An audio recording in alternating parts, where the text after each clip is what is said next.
Hello, and welcome to episode 3 of this podcast. Um, I am a little sick right now. I don't know if you can hear it. I think I sound different, but maybe it's not that noticeable and I'm just dramatic. But, anyways, I'm going to do my best to get through this as quick as possible because I don't know that my voice is going to last very long. Actually, it's also like 6 in the morning right now because I wanted to record this last night and I fell asleep. And I have to record it like either super late at night or early in the morning when like everyone else in my house is asleep because our house is like old. And so I'm in the basement. My like room is the basement of our house and you can hear like every footstep, everything. So I have to do it when everyone's still asleep. So I woke up early just to do this. I'm a little out of it. Actually, I'm gonna crack open a Celsius really quick to kind of wake me up, and also I'm gonna go to the gym when I'm done. Hold on.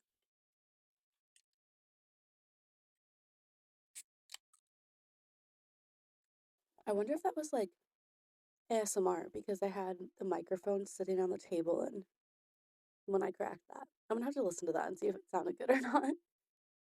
But anyways, let's get back into the whole purpose of this podcast or today's episode. I want to talk about kind of being a more emotional person and just like my thoughts on that and how it affects different things and like low key why I think it's good to be emotional given context of situations. Obviously, there's a time and a place for everything.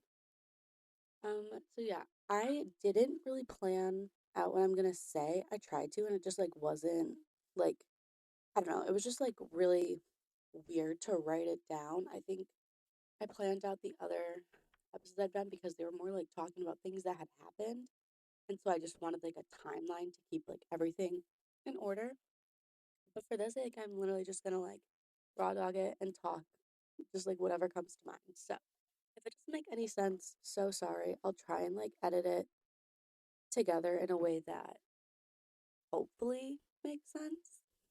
But, anyways, let's just jump straight into it.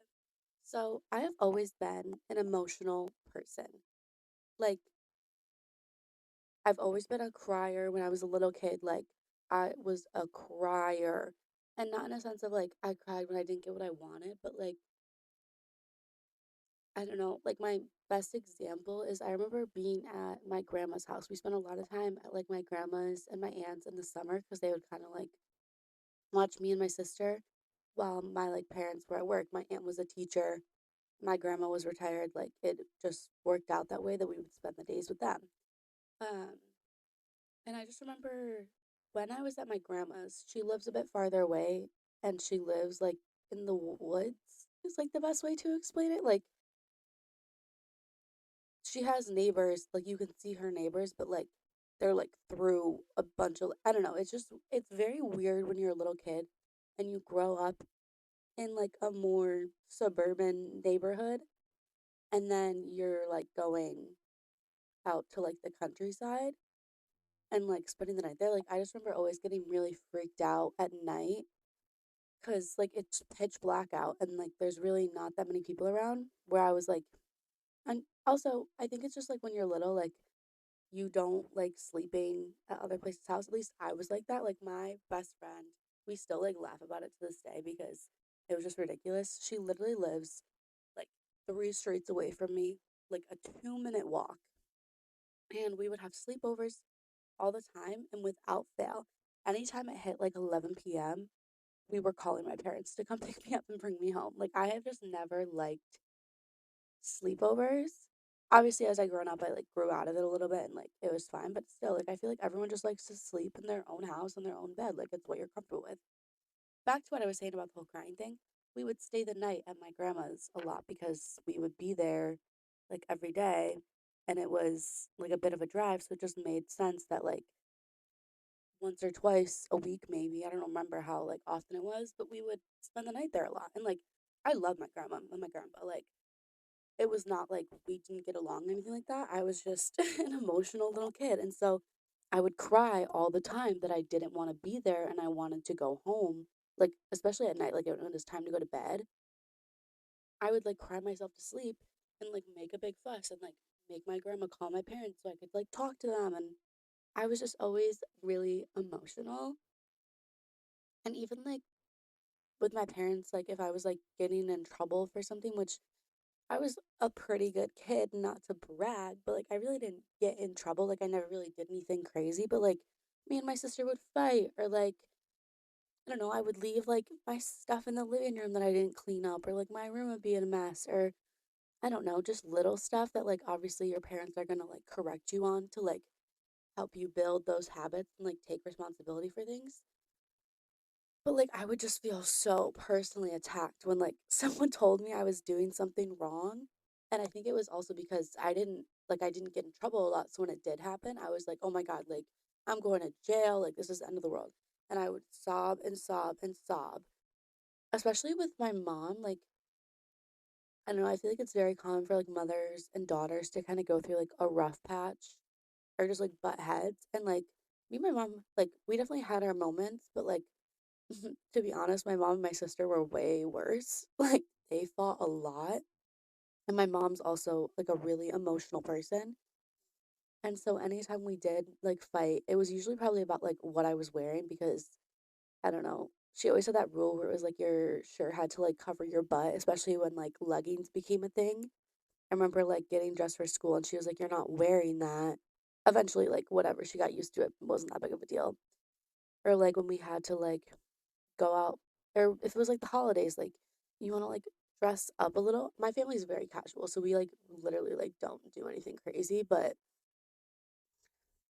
now like we literally all show up in like hoodies and leggings and it's just very chill. But like we used to like dress up a little cuz like pictures and blah blah blah. And now we just like don't care. Like we have enough freaking family pictures. Anyways, I'm rambling. Um but we would butt heads mostly I think about like what we were wearing and stuff, and then in high school it became I don't know. I would get really annoyed when they would like pry about my grades in school because I was a really good student. I had really good grades. I was in like AP classes and stuff. Like I cared about school. And it would just like bother me that they would check my grades like maybe once a semester or whatever. Like, what were they called? No, they weren't semester. Like a marking period? Why can't I think of what they were called? Was it a marking period? I feel like that's wrong. Like every market period? I don't know.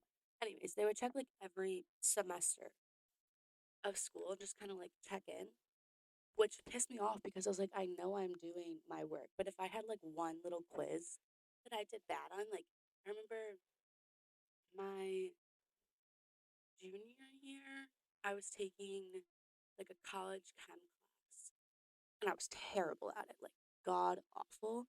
Um, but I remember I did really bad on like a quiz or a test or something. And I was upset about it because I freaking cared about my grades. And my mom brought it up and she was like, "What the hell happened? Like, did you not study?" And just was like defensive. And I get it now because like that was really rare. I think I literally like failed the test or quiz. I don't remember. And I think it just like caught her off guard. She was defensive. And I was just like, why are you like getting so bent up over this? Like, it's a one quiz, one test. Like, come on. And like, I would like get upset about that.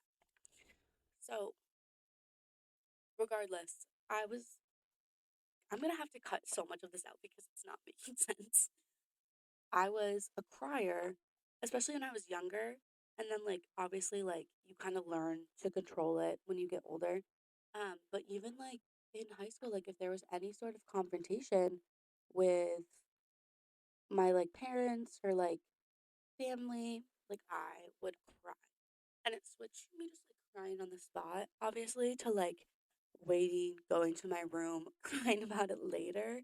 And like even like conflicts with friends. Like I had a relatively like chill high school experience, but like there were some obviously everyone has drama and like stuff like that. And I just didn't like confrontation. Not in a sense of I was scared of it. It was just like I thought it was so stupid. And I didn't want to spend my time on it. So I would get so upset when it happened because I was like, this is dumb. Like, why can't everyone just like calm the frick down? And so I would just like cry because I was overwhelmed. Little did I know I had crippling anxiety. Um, but yeah, I just remember like I cried myself to sleep so much. Like there was probably, I know, sophomore and junior year were like really rough with that. And that was like when I didn't quite realize the whole anxiety thing. And my dad was like in denial. Anxiety was a thing, which is like a whole different story. So I was just like a mess all the time. So I was crying all the time, cried myself to sleep like every night. Um, and then like senior year during COVID, I think it was just like a big adjustment. So I was also crying all the time. And I wasn't medicated at this point either. So like I was just raw dogging life and it was not going well. Anyways, so with all that being said, and me just like growing up as a really emotional kid, I feel like I started to like build up this shame for being emotional because like in society like you're told to like put on a straight face and like push your problems aside and like no one wants to deal with someone who's emotional. And I think especially like with family, I think I was like a little more comfortable being emotional because I was like, well, like they can't do anything. Like I live with them. Like what are they gonna do if I cry? Like nothing. And so I would just like be more emotional in the moment.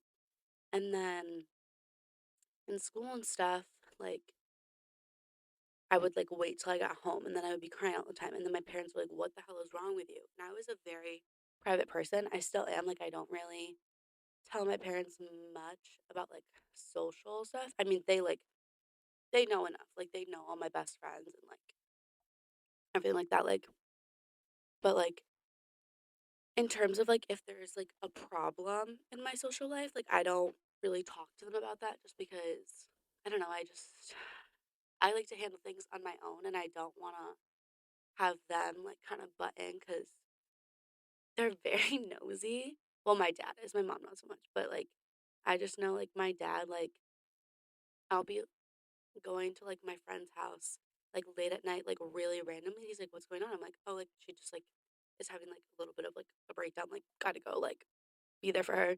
And I'll be like, well, what's going on? Like, what happened? Like, what's going, like, did her and like her boyfriend break up? Like, what's going on? Like, he just like is so nosy and gossipy. And it's like to the point where it's funny, like, he doesn't mean any harm. But I hate when people do that to me. And I'm just like, I'm only going to tell you what I want to tell you. And like, don't pry for more information. I don't know. That's just how I've always been. And so I would come home from school and like be in a pissed mood if there was something at school going on and I wouldn't tell them why. And so they were just like, "Why are you being a bitch? Like we didn't do anything." Like I don't know. It was just weird. Basically, because I grew up so emotional, but I also like wasn't the most honest and open person, I think I sort of built up this like perception that it was bad to be emotional because, obviously my parents were like reacting to the fact that they didn't know what was going on either. I'm not blaming them at all either. Like I think it's also a societal thing, especially for women that like it's frowned upon to be emotional or talk about why you're emotional. And truthfully, I think that's so like that's bullshit. I think it's really beneficial and kind of shows your maturity level to be able to be open and emotional. Um, like the whole like emotional maturity thing, I think like makes a lot of sense and is so true that like you become more mature when you learn how to handle and process your emotions and deal with them. Um, and I think a lot of that is just like accepting your emotions and not like pushing everything to the back and like pretending it's fine. And I've had a really hard year. I talked about it before, but like got diagnosed with bipolar disorder. I've struggled with anxiety for several years and have been like figuring that out. And I feel like now I'm at a place where I'm very comfortable in that and like I don't really care what people think if I'm emotional or like upset about something. Like I will let them know, and I think I've learned that like if they don't have enough respect to hear me out and like talk through it, then like there's not a place in my life for them. Um, which like definitely takes time. Like that's not an overnight thing. You can just like switch. I think you have to like kind of put that mentality in your back pocket, and when you are going through something, kind of be like, well, wait a minute, like, is this something I want in my life long term? Someone who doesn't respect me because if you're around my age, like I'm 21, there's a lot of things going on, and like I think especially when you're a teenager, you're very emotional. Like you're going through puberty, you have all these hormones, like blah blah blah blah. I don't need to give the whole spiel, but like you're never gonna grow out of having emotions. Like you have these emotions till the day you die, and like if anything, like life just gets harder sometimes, and like you never know what you're gonna go through. Like you want people around you who are gonna be there for you in every sense. Um, and so I have had this kind of mindset shift over the past year, and just like talking with my friends when they were going through stuff, I would kind of like talk to them. And my favorite piece of advice to give is to lose your shit and go batshit crazy when someone's not listening to you. And I mean this like not right off the bat. Like, say you've been trying and trying to like rationally have a conversation about something, and the other person just like is not getting it, or like, I don't know, you don't want to like lose hope that they don't care yet. Like, you need like one final straw to be like, okay, like, you clearly don't give a shit. I love to one. I do this myself. I'm gonna be completely honest. I've definitely like gone off on people when I've just kind of been at my limit. But I also love to tell my friends to just like freak out and like make them listen to you. Because that way, if you like make it so blatantly obvious how you're feeling, what the issue is, and they still like don't have like a respectful response, or like they just like don't see the issue or aren't gonna change, which is fine. Like you just have to kind of accept that, like, okay, like that's how it is, and like if I don't want that in my life, like I have that like authority of my life to say, okay, like that's great for you, but I don't want that. So like let's part ways. I think the only situation where this can be difficult is with family. Because obviously like your family's there forever. And I don't mean in a sense of like the family where it's like genuinely harmful and toxic. Like people have all different types of family. Like there are people who have terrible parents who have hurt them, like past the point of forgiveness, and will never be a part of their life again. I'm not talking about that. I mean, like, I live with my family, love my family, but we have issues. And especially when I was dealing with my anxiety and bipolar stuff, like, I flipped the fuck out on them to like get them to understand, because I don't know, I think also going through difficult stuff, like some people just don't want to listen to it, and not in like a rude way. It's just like no one likes having hard conversations. And sometimes you just gotta like force that conversation a little bit. And when I say like flip the fuck out, I don't mean you have to be disrespectful. I just mean like don't be nice. Like don't be like, hey, like sorry, but like this is just like really been bothering me, and like I know you don't mean like anything, or like blah blah blah. Because then it's not gonna get through to them how much it's affecting you. I don't know, maybe that's really bad advice, but like it's worked for me. And I feel like if you do that, like the people who are like, oh shit, like I get it, are the people who are gonna like work through it and kind of like progress past it. Whereas like the people who are like defensive almost, and like I said, there's a grace period. So like defensive at first, fine. Everyone needs like a minute to kind of like wrap their head around things. But continuously defensive, or like defensive in a sense where they're making you feel bad for how you feel, bye. See you later. Actually, not see you later. See you never. You're not in my life anymore. And like I said, family is a different thing, because like in most cases you don't really just like ditch your family unless it's like a really severe case. Um, but I think it's also helpful with family, because if you do have a better relationship with them, and say you're just going through a rough patch, they're they love you. And so they're going to want to kind of figure out how to help you in most cases. So I think it can be hard, but I don't know. I just always think it works. Like, I have flipped out on people before, and I'm not going to say it's the right thing to do in every situation, and there is a wrong way to do it. Like, I've definitely had my moments where I was just a straight up bitch, and like, I shouldn't have been, but it's a learning thing.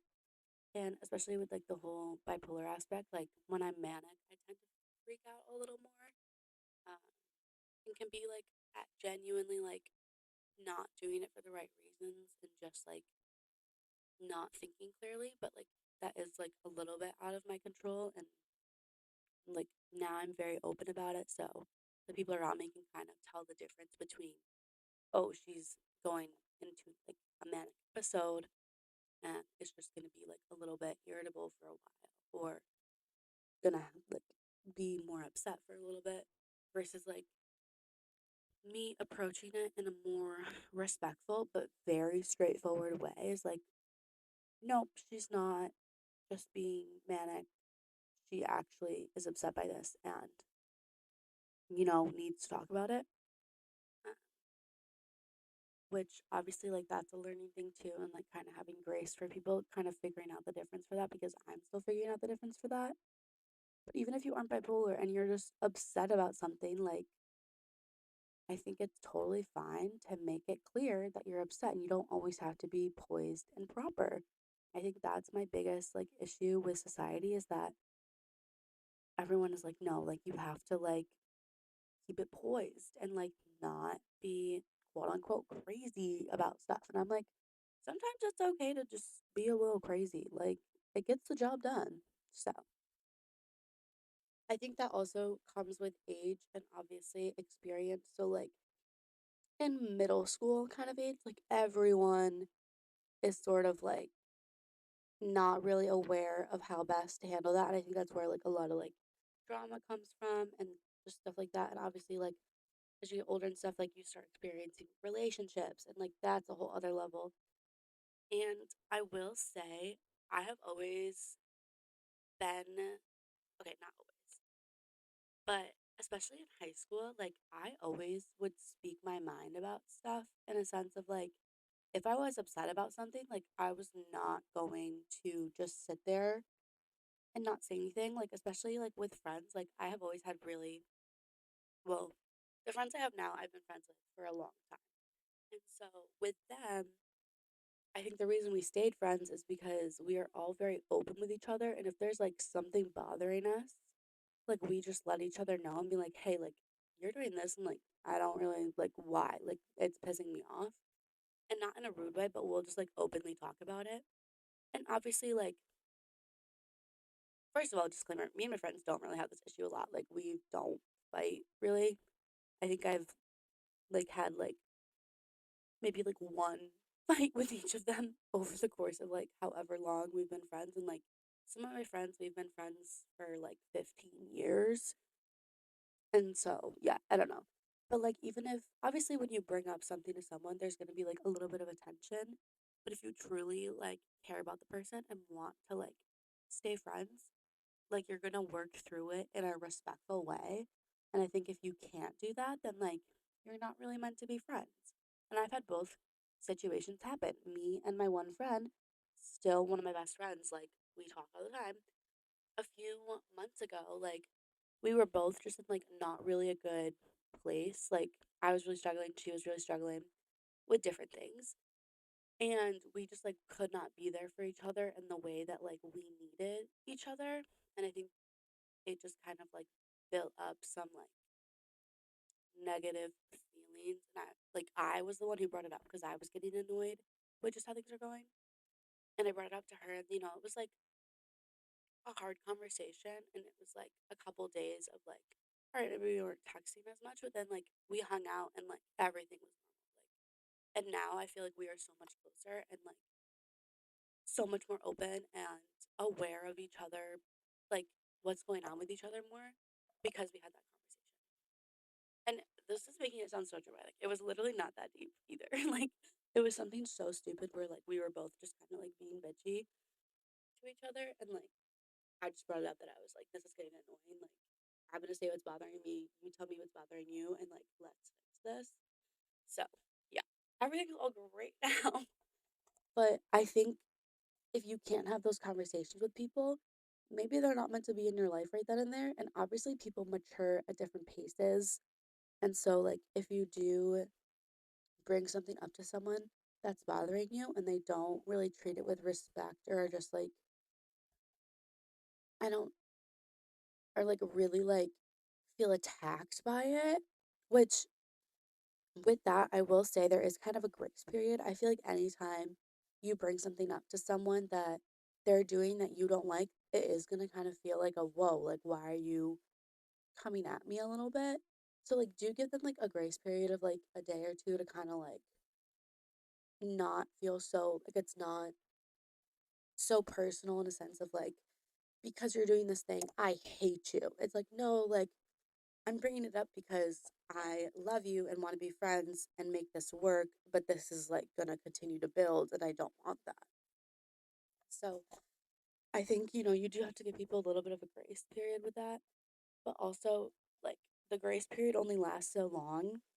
And if you have brought it up multiple times and really tried to like explain it from your side in a respectful way and they don't change, they don't really care or they don't care enough.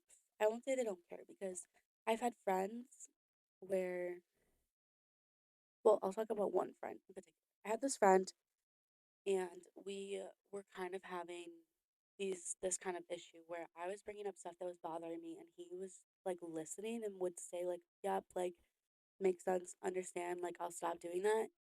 And it would stop for like a week or two and then it would go right back to him doing the things that were bothering me. And eventually we stopped being friends because of it because I just was like he didn't care enough to like change. And I think at the moment that really hurt because I was like, oh, like you just don't give a shit about me. Like if you came to me and told me something I was doing was upsetting you, like, yeah, I would immediately stop. So I definitely was like, I took offense to the fact that they weren't changing for me, but then I was like, also, some people just like, that's just how they are. And it's not like even something they like learn. It's just like an innate thing. Like there's really nothing you can do about it. Like it just means you guys like aren't gonna work as friends. So that's also like a way to look at it. If you still have like a lot of love and respect for the person, like you don't have to just be like, oh fuck you, like you don't care about me. Why would I care about you? Like no, like me and this friend didn't work out. I still care about them. Like I don't wish any harm, like anything like that. But I've just like accepted that like I can't continue to try and be friends with someone who like doesn't really work. I feel like I just went on a full freaking tangent. But the whole point of me saying that is you should feel comfortable enough to open up about how you're feeling with people. And if they don't listen to you and hear you out and say it is something they're doing that's making you feel this way and they just don't care, like that's not someone to have in your life. So I think people who judge you for being open like that, you don't want them in your life either because it's going to make you feel bad about yourself. And kind of coming off on that, one of like the main reasons I wanted to record this episode is because I really have been thinking about the whole like chill girl mindset thing that like everyone talks about. And I think it's especially like more of a high school and like early college kind of thing of like people aren't gonna like you if you're not just chill, go with the flow. Especially it's like talked about in a sense of like guys want like a chill girl and like you're one of the guys if you can be chill and not be emotional. I think that's so fucking stupid. And like logically, it's stupid. Guys mature at a slower rate than girls. Girls like our brains are like 25, and I think guys are 27. I don't know. That might be really wrong, but they definitely mature later. And so I'm like, why would you want to act less mature to fit in with someone who's more childish just so they like you? Like, I'm sorry, but like that's so stupid. Whoever came up with that, so fucking stupid.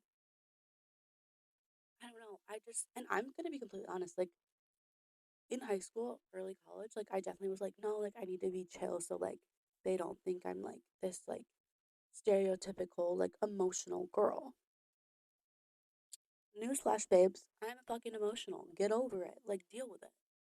And I think there's a balance of knowing when to, kind of like let things go. Like you don't need to freak out over every little thing, but like genuine stuff that is hurtful or like you're constantly thinking about that it's upsetting you, like don't just sit back and stay quiet about that. It's not gonna go away just because you pretend it's not happening. I just think the whole chill girl thing needs to like be abolished. Like it really needs to stop being this like glorified persona because truthfully it's just one hurting your development and like kind of slowing down, growing like a more mature mindset. Um, and with that, like I'm not saying like, oh, we all need to be mature 24/7. Like our goal is to grow up as fast as possible and like handle things the best possible. Like, no, I think there's definitely a benefit in like just letting things come and go as they do. Like, people mature at different ages because of different things they go through. And like, I'm not saying you need to force yourself to mature, but just be aware that like that mindset is kind of holding you back in a negative way of like only people pleasing and not living for yourself. I don't know if that makes sense. But like when I was in that mindset of like, oh, I need to be chill, I like need to stay calm and not freak out about stuff or like not tell them things are bothering me because like I want to have as many friends as possible or like this person's cool, so I want to stay friends with them. It's like, is it really that cool to be friends with them if you have to constantly like keep your mouth shut about stuff that like matters and just like go along with what they want? Like that's not valuable in any sense. Like you're not going to feel comfortable. And like I said, like friends are there for like the real shit in life you go through. And there's friends for different reasons. Like obviously like you have friends for like different stuff. Like I have friends who are like, especially like when I was at school, it was like, oh, I would just like kind of like go out with these people and like hang out with them, but like I wouldn't go to them with real life problems. I'm talking about the friends who you consider someone that you would want to be able to go to them with real life problems about. Then it's just like a mess if you have to pretend to be chill all the time and like you're actually going through something and you can't talk to them about it. I don't know if that makes sense. Like I'm trying to think about it in terms of like people I've been friends with and like done this with, but also not like name names or like give too much detail. Um, but yeah, I've definitely had friends where I was like trying to like, be the chill friend and like not complain or like not talk about myself because it was all about them 24/7. And I was miserable. Like it's just not a good way to spend your time. And everything I'm saying, like this is just my opinion. Like if you disagree, like that's on you and like I don't care. Like do what you want. I just this is what's worked for me and worked for a lot of my friends is to kind of be more emotional and not be scared to speak your mind and tell people how you feel about things just for sake of looking cool or chill. Because honestly, I think it's so lame to just be a yes person. Like, I think it is way more cool when people have their own independent thoughts and aren't just like going along with what society tells them to. Personal opinion, like, if you think that's stupid, like, obviously, we're not going to be friends. Or, like, we're not going to be friends with the same types of people. I feel like I'm coming across really bitchy talking about this, and that's not my intent, but I also don't really care. But in conclusion, I think that it is way more beneficial to be open and honest about your emotions. Within reason, there's a time and a place, like in the middle of like a work meeting, don't just start crying and ranting about what's going on. Um, but I think it's valuable to have open conversations with the people you care about and that are in your life. And if, things aren't handled with respect on their end, then I don't think it was meant to be, and that's okay. Like, I kind of want to do like a whole separate episode or conversation about like friendships fading out and stuff, and just like learning how to kind of deal with that because, I'm in my early 20s, and I feel like this is like a lot of I've lost a lot of friendships. Well, I shouldn't say that. I really haven't lost that many, if I'm being completely honest. But like, I don't know. You just phase out of them, and like sometimes it's a big dramatic thing, and sometimes it's not that deep. And like, I know there's gonna be more to come in the future. Not that I'm looking forward to that, but like, it's inevitable. So yeah, the whole reason I'm talking about this is just kind of encourage you to kind of evaluate how you treat your emotions, and respect yourself enough to be open about them. It's your life, and if it's not going the way you want, like, do something about it. Or if the people in your life are making you upset, do something about it. So yeah, that's really all I have to say. Um, like I said, this is all just my personal opinion and based off things I've experienced. So if you think this is complete bullshit, you have every right to think that. Um, and yeah, like I don't care. You don't need to tell me that. Like it's not going to change anything. I'm still going to feel this way, no matter what people think. But yep. Anyways, thanks for listening. If you made it all the way to the end, and hope you have a really good day.